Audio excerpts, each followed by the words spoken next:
Clean, beautiful coal. Clean, beautiful coal. We love clean, beautiful coal, don't we, Doug? Huh?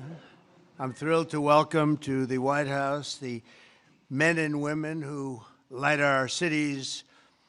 And, you know, you do things that people don't even understand. There's so much. You do so much. You heat our homes, fuel our factories, and turn natural resources into American riches and dreams. Our amazing coal miners. Thank you very much, fellas. That's great.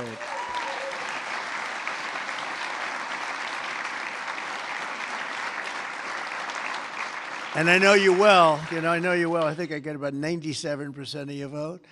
And you wouldn't want to do anything else. You wouldn't switch with a guy who had a beautiful penthouse apartment on Fifth Avenue. You wouldn't switch with that was me. I had a nice, easy life. And now I decided to do this.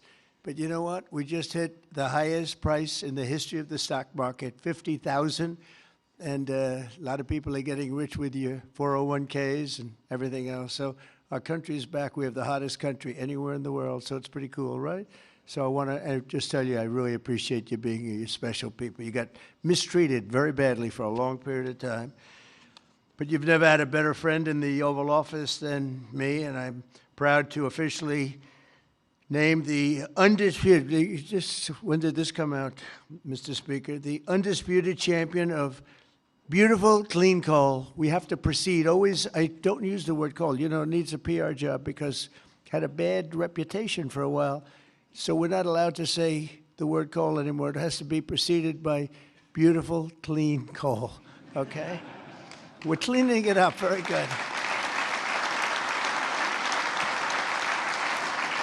And we're delighted to be joined by Secretary Doug Burgum, who's done a fantastic job from the great coal mining state of North Dakota.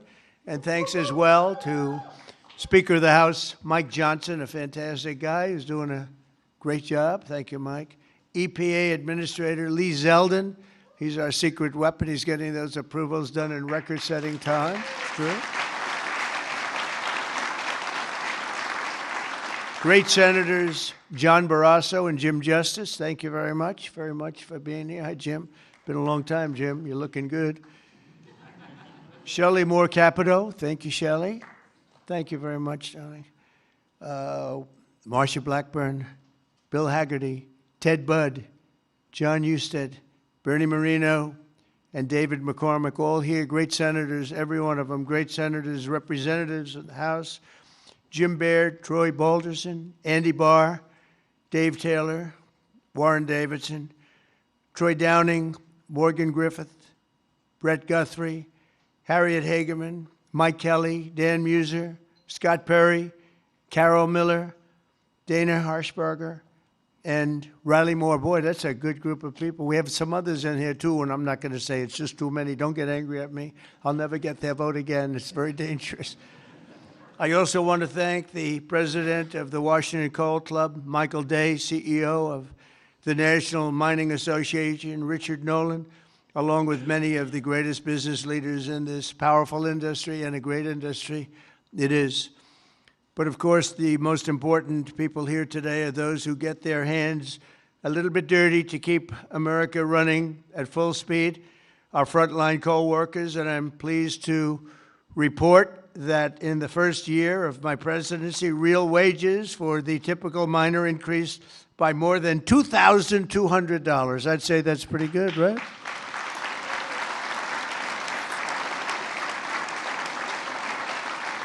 And I'll give you the bad news. It's the first time that that's happened in more than 27 years, all right?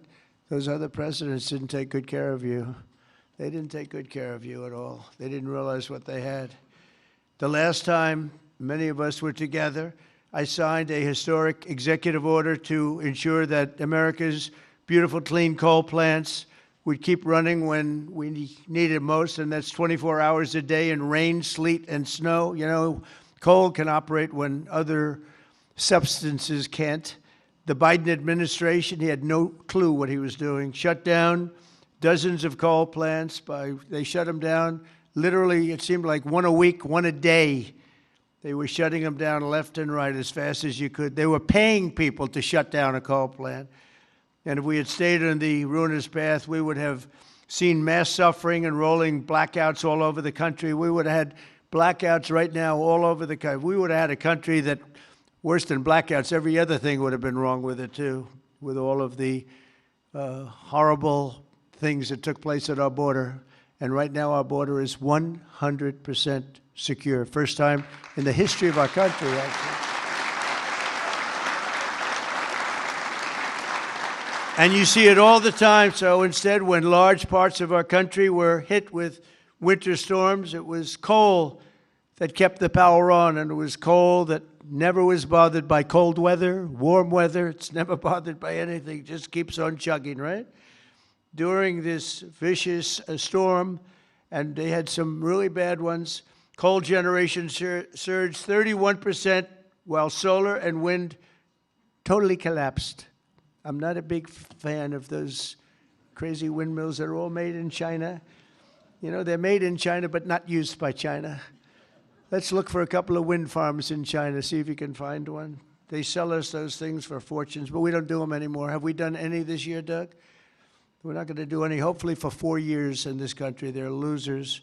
They lose. You're supposed to make money with energy, not lose money with energy. And they lose a lot of money.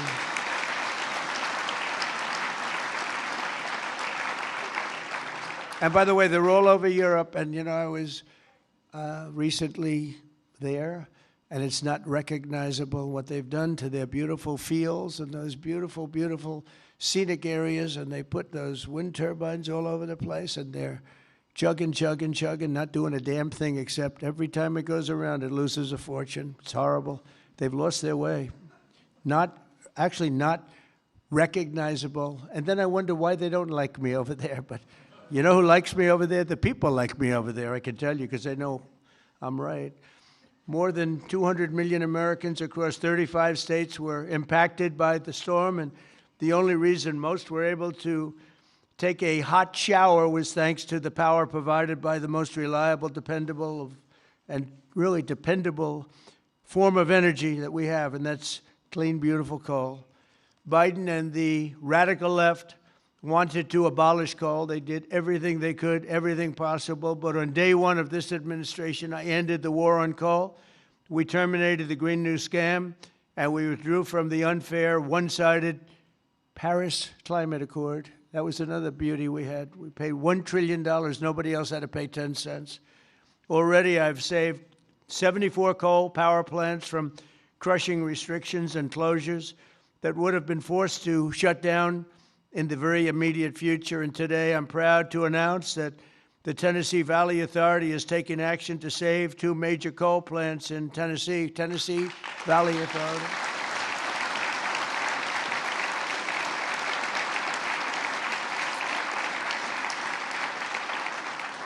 The plants are the Cumberland Fossil Plant and the Cumberland City. It's in Cumberland City. It's a big, beautiful thing that they just wanted to shut down. You know, the Tennessee Valley Authority has gone in a very stupid, very bad direction. The head of it, it's considered sort of semi-private. It's supposed to be semi-public, but it's semi-private. It's the highest paid government-type official in history. I think they pay them $10 million a year. They're paying them $10 million. I think the Speaker of the House wants to resign and head the Tennessee Valley Authority. And he could do a much better job, I can tell you that. Is that right, Doug? They pay him $10 million a year. Can you believe it? Well, Trump is on the scene now. We're going to make his life miserable. $10 million. I wonder what he got before he got that job. Probably making $150,000, right? And the Kingston fossil plant in Harriman, Tennessee, so they're going to remain open, and they're going to be vibrant. They're going to be improved, built up, and continue to do all the things that they do. These 2 plants were slated for termination, but we're going to save over 450 jobs by keeping them going and going strong. In addition, I'm directing the Department of Energy to issue funds to coal plants in West Virginia, Ohio, North Carolina, and Kentucky to keep them online and keep those plants open. Right, Jim?